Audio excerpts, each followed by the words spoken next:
এ মাঠ কত শুনশান দেখুন, কোথাও চারদিকে কোনো বাড়ি ঘর তো নেই। এখানেই তো শিকার করার আসলে মজা আছে, নইলে গ্রামের ভিতরে গেলে তো ওরা ধরা পড়ে যাবে।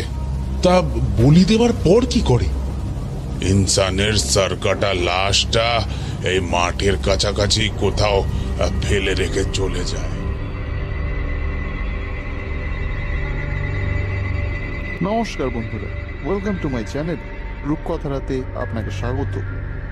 আশা করি সকলে ভালো আছেন এবং সুস্থ আছেন। আজ আপনাদের জন্য আমি নিয়ে এসেছি নতুন একটি গল্প, তাই ভিডিওটি সম্পূর্ণ দেখুন, স্কিপ না করে। এবং চ্যানেলে যদি নতুন হয়ে থাকেন অবশ্যই চ্যানেলটিকে সাবস্ক্রাইব করে বেল আইকনটি প্রেস করে দিন। তাহলে চলুন আর দেরি না করে শুরু করা যাক আজকের গল্প। আমাদের আজকের গল্প রক্তবীজের বলি। চাকরিতে বদলি হয়ে সন্দীপকে আসতে হয়েছে এই মরাখালী গ্রামে। এখানে সন্দীপের থাকার ব্যবস্থা করা হয়েছে একতলা কোয়ার্টারের পিছন দিকের একটি ঘরে। আয়তন যথেষ্ট বড়, দুটো জানলা, একটা টেবিল চেয়ার ও একজোড়া খাট। জানালাগুলো দিয়ে দেখা যায় একটা দিগন্ত প্রসারী মাঠ। এখানকার কুখ্যাত মরাখালীর মাঠ। কুখ্যাত বলার কারণটা আপনারা একটু পরে জানতে পারবেন। তবে এইখানে সন্দীপের সঙ্গে একই ঘরে থাকবে শ্যামল।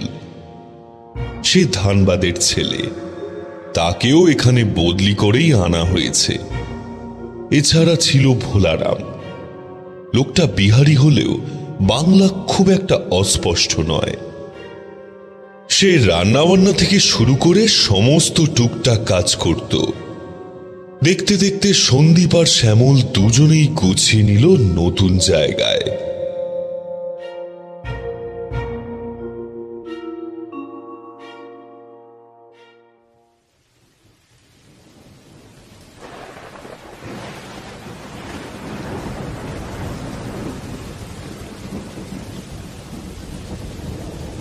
সেদিন সকাল থেকেই শুরু হয়েছে ঝড় বৃষ্টি। গ্রাম বাংলায় বৃষ্টি অনুভব করার আলাদাই মজা। শ্যামল একটু ঘুম কাতুরে মানুষ। ছুটির দিনে নিজের বিছানায় শুয়ে নাক ডেকে সে ঘুমোচ্ছে। সন্দীপ জানালা খুলে আপন মনে গ্রামের বুকে বৃষ্টির তোলপাড় দেখছিল। শ্যামল ঘুমচোখ খুলে কিছুটা বিরক্ত হয়ে বলল, জানালাটা বন্ধ করে দাও, বৃষ্টির ছাট আসছে, বিছানাটা ভিজে গেলে আরেক ঝক্কি। শ্যামলের কথা শুনে সন্দীপ জানালাটা বন্ধ করে দিল। কিন্তু এই বদ্ধ ঘরে ওর থাকতে ইচ্ছে করল না। বাইরে বেরিয়ে এসে দেখল রান্নাঘরে ভোলারাম রান্না করছে।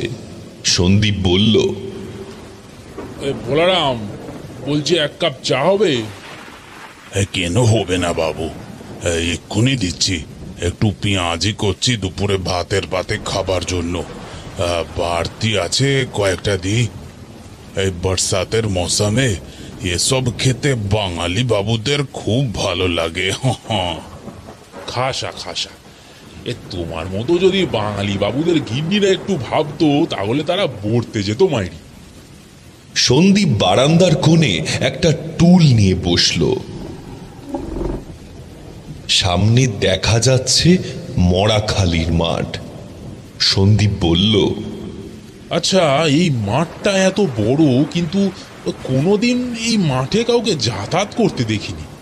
এখানকার বাচ্চারাও এখানে খেলে টেলে না নাকি? আমার অনেকবার ইচ্ছে হয়েছে একবার ঘুরে আসার, কিন্তু ওই নতুন অফিস, এখনো তো কাজকর্ম ঠিক করে বোঝাই হয়নি। দেখি এর মধ্যে একদিন যাব ভাবছি। अरे ना ना बाबू, क्या बात बोल रहे हैं आप? তেড়ে ফুঁড়ে বলে উঠল ভোলারাম। ওই মাঠে কেউ যায় না বাবু, বিশেষ করে ওই অমাবস্যার রাতে। ও মাঠ খুব খারাপ আছে। খারাপ আছে মানে? ওটা মাঠ না মোটর গাড়ি, হ্যাঁ, যে খারাপ আছে? না না বাবু, ওই মাঠ কি আর আগের মতো আছে? ওই মাঠের ওদিকে, মানে ও পারে শ্মশান আছে। সেখানে কিছুদিন আগে সে কিছু কাপালিক ঝুন্ড বেঁধে রয়েছে বাবু। কাপালিক? হ্যাঁ বাবু, লোকে বলে অমাবস্যার রাতে ওরা নাকি অজীব ও গরিব সব সাধনা করে, যার জন্য ওরা আজও ইনসান বলি দেয়। নরবলি? কি বলছো কি তুমি? এখানকার পুলিশ টুলিশ কিছু করে না? এখানে পুলিশ তো সালা শ্বশুরা ভেরুয়া আছে, আর প্রাণের ভয় কার নেই বলেন তো? তাছাড়া কাপালিকদের খিলাফ তো কোনো সবুত নাই। বুঝলাম, কিন্তু তার জন্য মরাখালীর মাঠ দিয়ে না যাওয়ার কি আছে? আজ অবধি যারা যারা ওদের হাতে মরেছে তাদের সবকো ওই মাঠের দিকেই যেতে দেখা গেছে কোনো না কোনো সময়। हमें लगता है वो कपालिक लोग यहाँ आसपास निगरानी करते रहता है बाबू। ये माठ को तो सुनसान देखुन, কোথাও চারদিকে কোনো বাড়ি ঘর তো নেই। এখানেই তো শিকার করার আসলি মজা আছে, নইলে গ্রামের ভিতরে গেলে তো ওরা ধরা পড়ে যাবে। তা বলি দেবার পর কি করে? ইনসানের সরকাটা লাশটা এই মাঠের কাছাকাছি কোথাও ফেলে রেখে চলে যায়। এই মাঠ পেরিয়ে ও কপালিক লোক कहीं नहीं निकलता है, জানেন বাবু। हम নিজে এখানে এসে 3 সরকাটা লাশ দেখেছি। কি প্রত্যেক অমাবস্যায় লাশ পাওয়া যায় নাকি? না না, প্রত্যেক অমাবস্যায় নয়, তবে কভি কভার যে কটা লাশ মিলেছে सब ওই अमावस्या পরের দিনেই। ताई इधर का लोगों को लगता है कि वो ওরা অমাবস্যার রাতেই বলি চড়ায়। কি ধরনের সাধনা করে ওরা? মনে তো হয় ওরা তো কোনো শয়তানি সাধনাই করে বাবু। আমার তো বিশ্বাসই হয় না যে এখনো এসব হয়। কার কি লাভ হয় এসব করে? কোনো সাধারণ মানুষের দ্বারা কি আদৌ এইসব কাজ করা সম্ভব? এসব শয়তানের সাধনা আমার আপনার মতো সাধারণ মানুষেরাই করে থাকে, কিছু পানি কো লোভে। তুমি তো দেখছি অনেক কিছু জানো ভোলারাম। आंख कान खुला रखने से वो सब मालूम पड़ता है बाबू। ভুল করেও কোনোদিন ও মাঠে যাবেন না, ইয়ে আমি বলে দিলাম আপনাকে। হ্যাঁ আচ্ছা, আমরা না হয়ে গেলাম না, তারা তো কোনো না কোনো দিন মাঠ পেরিয়ে এদিকে আসতে পারে। ভোলারাম একটু চিন্তিত হয়ে সন্দীপের দিকে তাকালো, তারপর বলল, ये बात तो हमने कभी सोचा ही नहीं। তুমি বললে যে তোমার আমার মতো সাধারণ মানুষ এই সাধনা করে। আচ্ছা, হতেই তো পারে যে ওরা এখানে আমাদের মধ্যেই কেউ লুকিয়ে রয়েছে, এই আর 5টা গ্রামের লোকেদের সাথে মিশে রয়েছে। বিষয়টা নিয়ে ওদের মধ্যে আর কথা হলো না, কিন্তু বিষয়টা যে চিন্তার সে নিয়ে কোনো সন্দেহ নেই।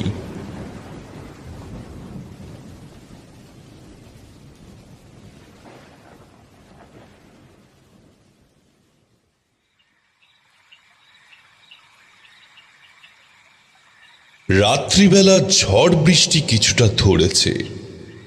শ্যামল ঘরের বন্ধ জানালাগুলো খুলে দিচ্ছিল। সন্দীপ বলল, এই জানলাগুলো খুলো না জানলাগুলো। কেন?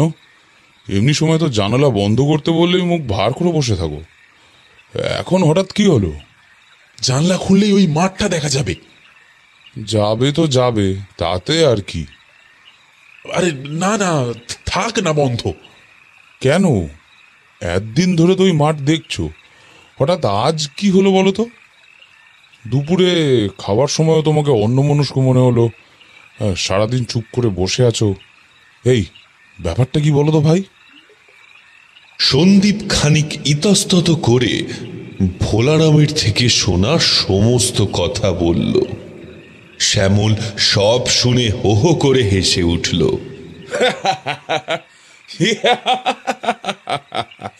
সত্যি আজকের যুগে দাঁড়িয়ে তুমি এ কথা বিশ্বাস করো? বিশ্বাস করব না? মুন্ডু কাটা লাশগুলো তো পাওয়া যায়।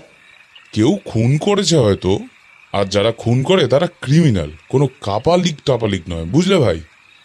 দেশের মানুষদের না এই সমস্যা, বুকে ছুরি ঢুকিয়ে মারলে সেটা হত্যা, আর মুন্ডু কেটে দিলেই বলি। যাও তো, ঘুমোগে যাও। ঘুমাচ্ছে কিন্তু।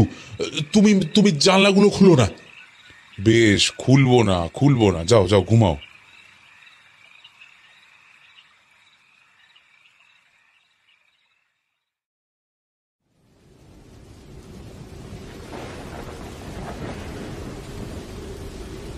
রাত ৩টে।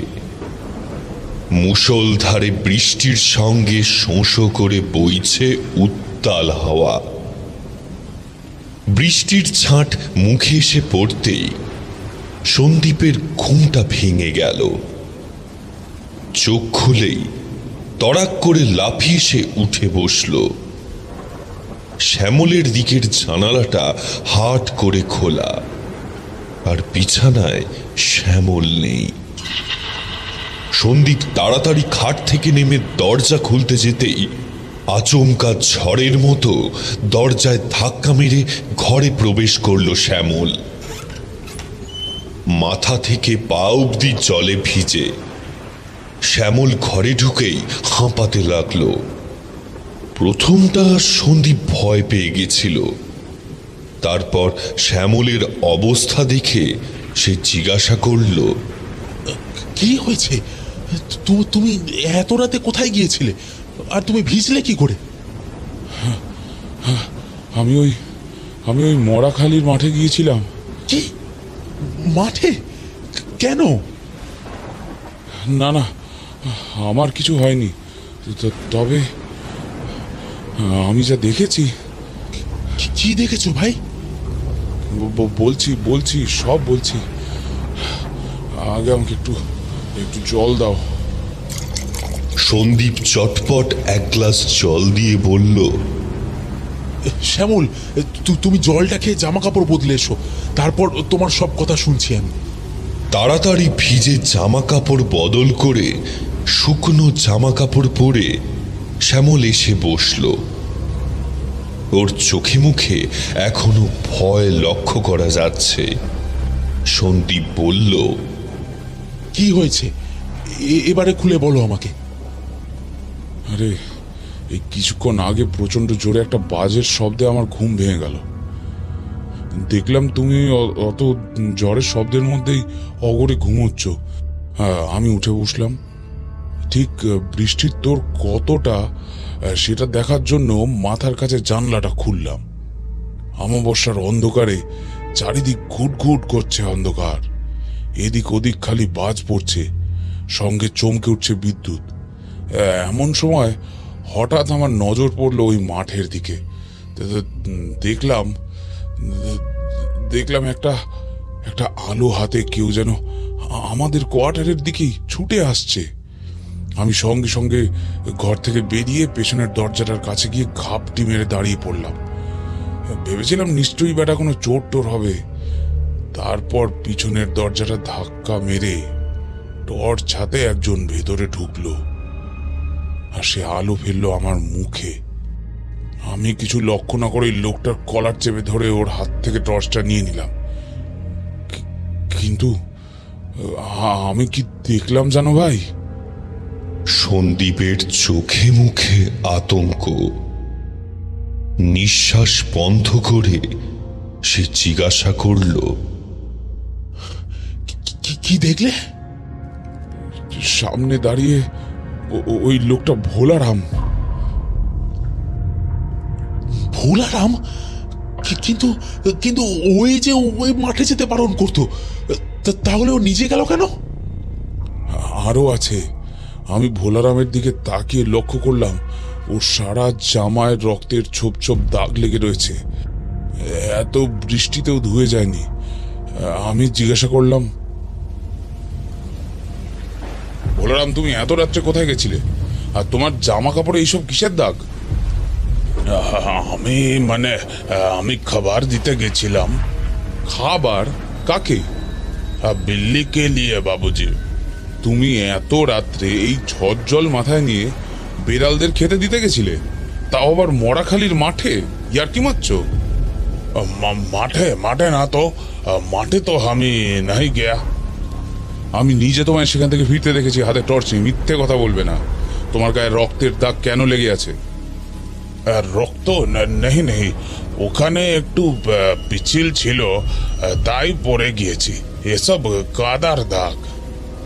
কাদা আর রক্তের মধ্যে পার্থক্য বুঝি না আমি।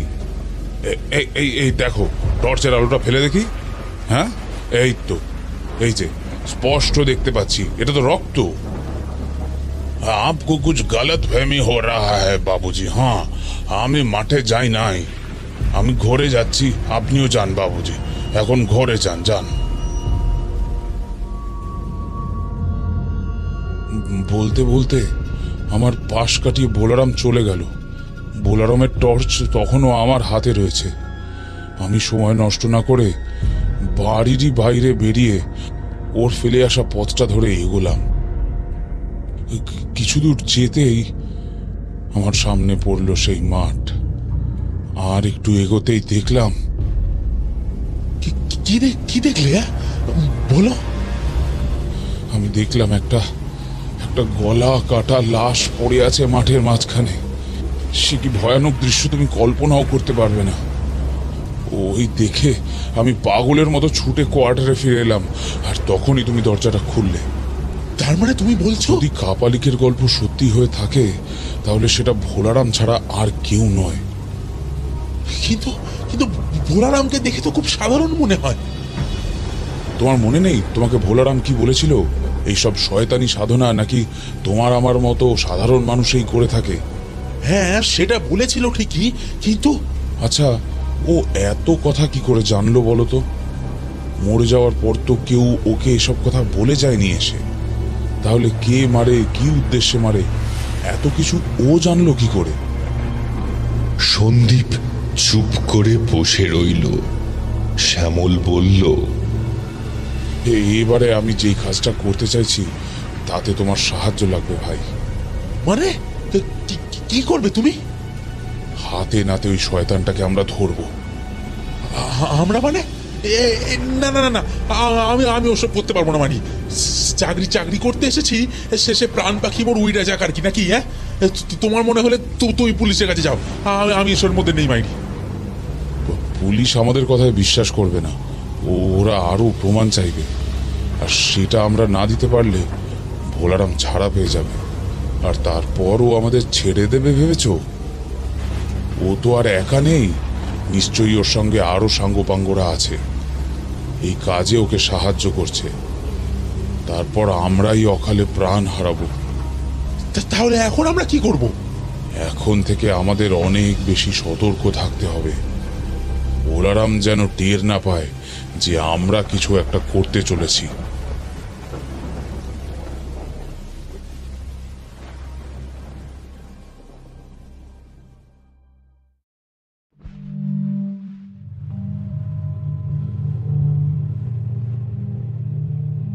পরের দিন সকালবেলা মরাখালীর মাঠ থেকে একজনের গলা কাটা লাশ উদ্ধার করা হলো।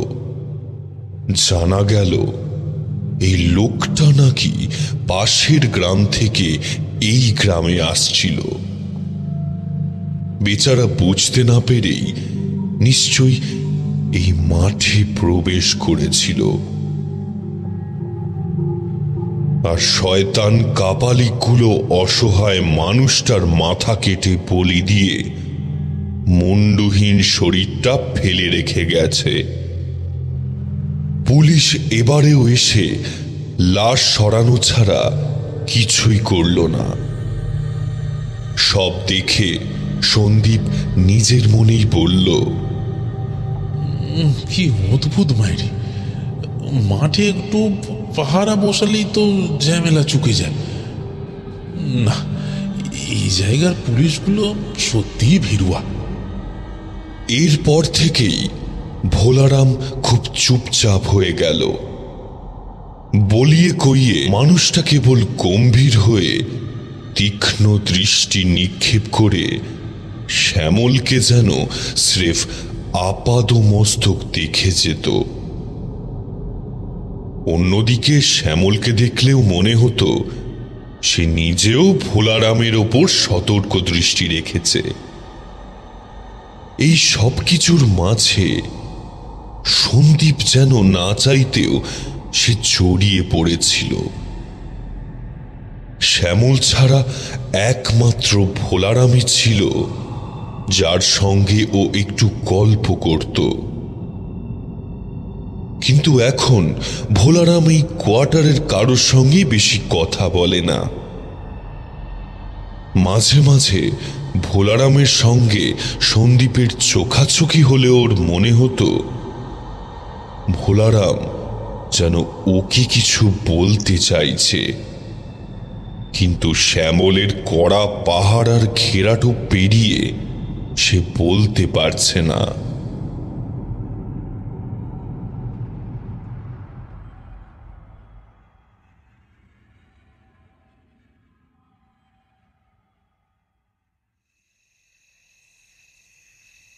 মাসখানিক পর একদিন সন্দীপ শ্যামলের একটু আগেই অফিস থেকে ফিরে এলো কোয়ার্টারে। ভোলারাম তখন বারান্দায় তার জং ধরা রেডিওটা নিয়ে ব্যস্ত। সন্দীপকে ফিরতে দেখে ভোলারাম গুটি গুটি পায়ে ওর কাছে এসে বলল, বাবু, আমার আপনার সঙ্গে কিছু কথা আছে, একটু রান্নাঘরে আসবেন? কেউ শুনে ফেললে মুসিবত হয়ে যাবে। অনেক দিন ধরে আপনার সঙ্গে কথা বলার চেষ্টা করছি, কিন্তু শ্যামল বাবুর ভয়তে বলতে পারছি নাই। কেন, শ্যামলকে ভয় পাওয়ার কি আছে? আছে আছে, কারণ একটু আছে। এই কয়েকদিন আগে অমাবস্যার রাতে একটা ঘটনা ঘটেছিল। কথাটা শুনে সন্দীপের হাতটা কেঁপে উঠল। কি ঘটনা? ভোলারাম এদিক ওদিক দেখে ফিস ফিস করে বলল, ওদিন রাতে আমার ঘুম আসছিল নাই, তাই আমি রান্নাঘরে বসে পরের দিনের খাবারের জোগাড় করছিলাম। अचानक আমার নজর পড়লো খিড়কির বাইরে, মোরাখালীর মাঠের দিকে। बादल गजराने का वक्त वो विद्युत चमके उठलो, एकेबारे खड़बड़ी मचाए। और আমি তখন দেখলাম कोई तो उस माठ से इस तरफ दौड़ के आ रहा है। हमें इतना डर लगा कि हम उसी वक्त सोने का नाटक किया। कुछ देर बाद हमने महसूस किया कि पीछे का दरवाजा से, और उसके बाद वो पता नहीं कहाँ गायब हो गया। आधा घंटा আমি মরার মতো আঁখ বন্ধ করে লেটে রইলাম। তারপর উঠে টর্চ নিয়ে গেলাম সেই মাঠের দিকে। वहां हमने वो सरकटा लाश देखा, और वहीं पे डर के मारे कादा पे स्लिप खा के हम लाश के ऊपर ही गिर गया। हाँ बाबूजी, समझे? खून कादा सब लेके एकेबारे लथपथ हो गया था हम। फिर किसी तरह भाग के आया इधर, तो देखा শ্যামল বাবু हमारे ऊपर नजर रेखे बसे चिलेन। उस दिन किसी तरह हम भाग के निकल लिया, लेकिन आज तो अमावस्या আছে बाबू, हमें बहुत डर लगছে। हमको लगता है वो শ্যামল बाबू ही कापालिक झुंड का एक हिस्सा है। আপনি उस दिन ठीक ही বলেছিলেন, ওই কাপালিক ভেষ বদলে এখানে থাকে, আমাদেরই মাঝে থাকে। এখান ছেড়ে আমার যাবার জায়গা নেই, नहीं तो हम कब का भाग जाते। সন্দীপের মাথা ততক্ষণে ঘুরছে। কে সত্যি বলছে আর কে মিথ্যে বলছে ও কিছুই বুঝতে পারছে না। কিন্তু এই দুজনের মধ্যেই যদি কেউ কাপালিক হয়, তাহলে সন্দীপকে প্রথমেই নিজেকে বাঁচাতে হবে। কারণ যদি এরা বলি দেওয়ার জন্য আর কাউকে না পায়, তাহলে হয়তো শেষে বলির পাঁঠা হবে সন্দীপই। সন্দীপ নিজের মনের ভয় চেপে বলল, না না, পালানোর কোনো দরকার নেই। আমি নিজে ওর ওপর নজর রাখবো। তোমার ভয় পাওয়ার কোনো কারণ নেই। সন্দীপ ভোলারামকে এই কথা বলল ঠিকই, কিন্তু নিজের ঘরে এসে সন্দীপ গভীর চিন্তায় মগ্ন হয়ে বসে থাকল। না কিছু খোলা, না কারোর সঙ্গে কোনো কথা বলল, আর না দু চোখের পাতা এক করল। শ্যামল বা ভোলারাম ওর সঙ্গে কথা বলতে এলেও সন্দীপ একটা কথাও ওদের সঙ্গে বলল না।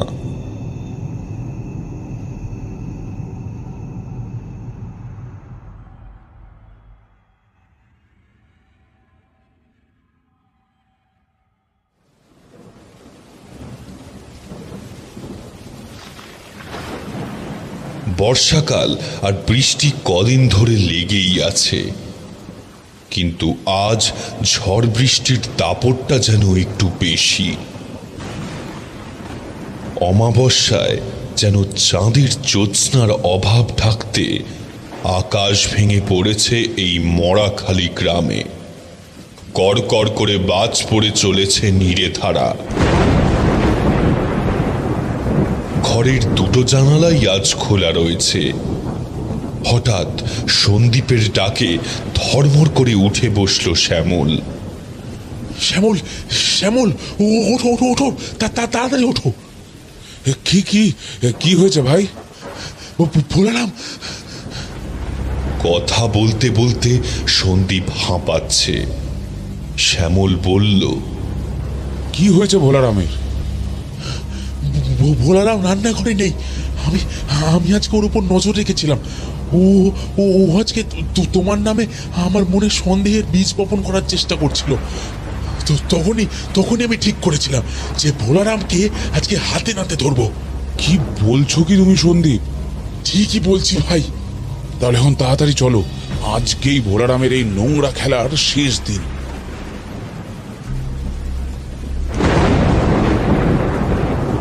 শ্যামল একটা হাতে টর্চ নিয়ে ও সন্দীপ হাতে একটা লোহার ডান্ডা নিয়ে ঝড় বৃষ্টির পরোয়া না করেই বেরিয়ে পড়ল মরাখালির মাঠের উদ্দেশ্যে।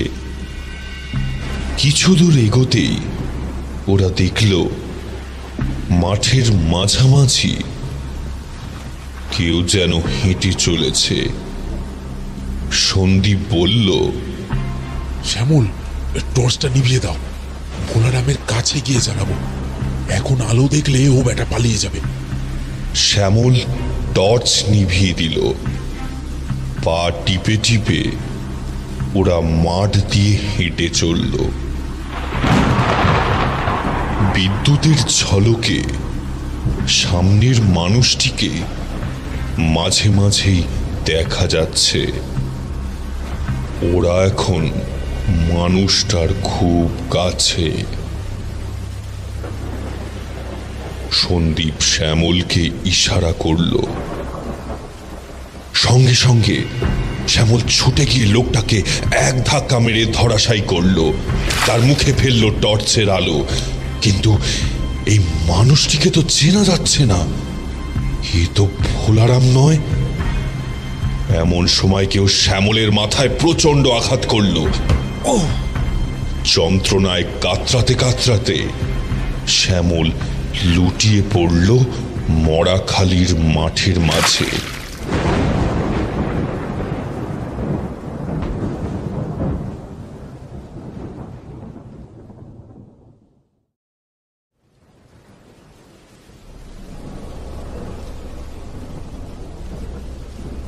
শ্যামলের জ্ঞান ফিরতেই সে অনুভব করল সে কোনো মন্দিরের ভিতরে রয়েছে। তার সামনে যে পুরুষ বিগ্রহ রাখা আছে সেই রকম ঠাকুরের মূর্তি সে আগে কোনোদিনও দেখেনি। এদিকে তার হাত পা শক্ত দড়ি দিয়ে বাঁধা রয়েছে, তার গলা রাখা রয়েছে হাঁড়ি কাঠের উপরে। শ্যামলের সামনে মশাল নিয়ে দাঁড়িয়ে রয়েছে 10-12 জন কালো বস্ত্র পরিহিত ষণ্ডা মার্কা লোক। তাদের কপালে কালো টিকা, চোখে মোটা করে পড়া কাজল। কিন্তু কিন্তু সন্দীপ কোথায়? এই যে ভাই, আমি এখানে।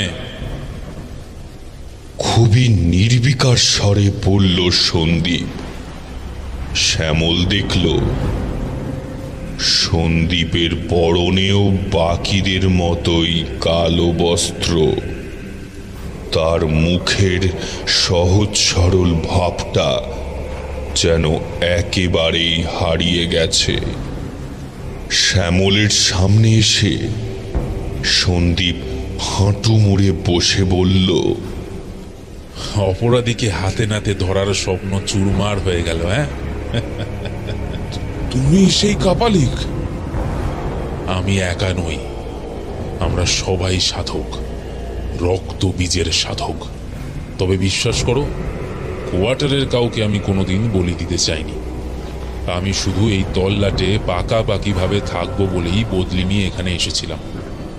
কিন্তু সেদিন বলি দিয়ে ফিরে আসার সময় ভোলারাম বেটা আমায় দেখে ফেললে। ভাগ্যিস বেটার ভয় একেবারে চোখ বন্ধ হয়ে গিয়েছিল, না হলেও আমায় চিনেই ফেলতো। ও ভেবেছিল যে তুমি কাপালিক। অন্যদিকে সেই রাতেই আমি যখন ঘুমিয়ে পড়লাম তখন তুমি উঠলে। তুমি ভোলারামকে মাঠ থেকে ফিরতে দেখে ভাবলে যে খুনটা বোধহয় ভোলারামই করেছে। তোমাদের দুজনের সন্দেহের তালিকা থেকেই আমি বাদ পড়লাম। মনে মনে রক্তবীজের মন্ত্র আওড়ে আমার কৃতজ্ঞতা জ্ঞাপন করলাম। কি বাঁচান, বেঁচেছি। কিন্তু কেন করলে তুমি এসব? আমাদের আরাধ্য রক্তবীজকে জাগ্রত করার জন্য। কোনো কোনো বিশেষ তিথির বিশেষ অমাবস্যায় দেবতার উদ্দেশ্যে আমাদের নরবলি দিতে হয়। তিনি বলির কেবল মাথাটা গ্রহণ করেন, বাকি ধরটা আমরা ফেলে দিই। কিন্তু আস্তে আস্তে মানুষের মনে এত ভয় ধরে গেল যে এই দিকে গ্রামের লোকের আশাই প্রায় বন্ধ হয়ে গেল। তাই তো এখন মানুষের মাঝে থেকেই আমাদের বলি জোগাড় করতে হয়। যেমন আজ আমি তোমায় জোগাড় করেছি আমাদের বলির জন্য। না না, এরকম করো না। সন্দীপ শ্যামলের কথায় পাত্তা না দিয়ে একজন সঙ্গীকে বলল, ওই দেবতার পায়ের কাছে রাখা খাড়াটা আমায় দে তো। শ্যামল আমার বন্ধু, ওকে আজ আমি অর্পণ করব। ছেলেও খুব ভালো, অপরাধীকে ধরে পুলিশের হাতে তুলে দিতে চেয়েছিল। আমি এক কোপে নামিয়ে দেব, যাতে ওর কোনো কষ্ট না হয়। শ্যামল ছটপট করে নিজেকে ছাড়ানোর চেষ্টা করল, কিন্তু পারল না।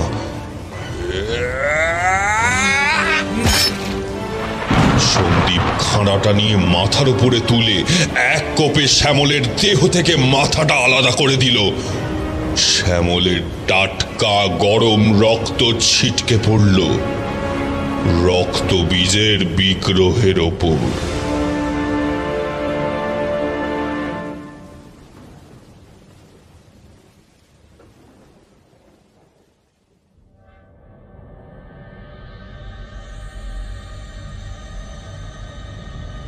পরের দিন সকালে মরাখালীর মাঠে পাওয়া গেল শ্যামলের গলা কাটা দেহ। কোয়ার্টারের সবাই এতটাই আতঙ্কিত হল যে সন্দীপের ঠোঁটের কোণায় তীক্ষ্ণ ধারালো হাসিটা কেউ লক্ষ্য করল না। কেমন লাগলো আজকের ভিডিও কমেন্ট বক্সে জানাতে ভুলবেন না কিন্তু। এবং চ্যানেলে যদি নতুন হয়ে থাকেন তাহলে চ্যানেলটিকে সাবস্ক্রাইব করে ফেলুন, যাতে পরবর্তী ভিডিও মিস না হয়ে যায়। তাহলে আজ চলি, দেখা হচ্ছে পরবর্তী ভিডিওতে। সকলে সুস্থ থাকুন এবং ভালো থাকুন।